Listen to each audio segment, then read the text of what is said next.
الله وكفى وسلام على عباده الذين اصطفى أما بعد فأعوذ بالله من الشيطان الرجيم بسم الله الرحمن الرحيم أتل ما أوحي إليك من الكتاب وأقم الصلاة إن الصلاة تنهى عن الفحشاء والمنكر ولذكر الله أكبر والله يعلم ما تصنعون وقال النبي صلى الله عليه وسلم أول ما يحاسب به العبد يوم القيامة الصلاة أو كما قال عليه الصلاة والسلام.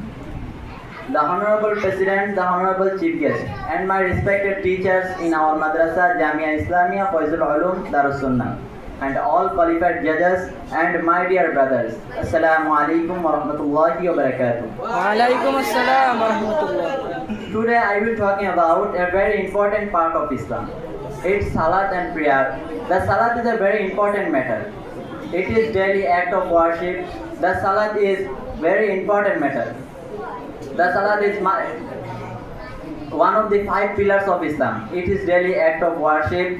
Every Muslim must perform 5 times to do it. Through salat we contact with our Lord Allah. It teaches with discipline, patience and humility. Ask for his guidance and thanks for his blessings. The Prophet Muhammad sallallahu alaihi wasallam, peace be upon him, said prayer is the key to paradise. So every salat time we will be go to masjid and do salat. Stay all. Thank you and assalamu alaikum wa rahmatullahi wa barakatuh.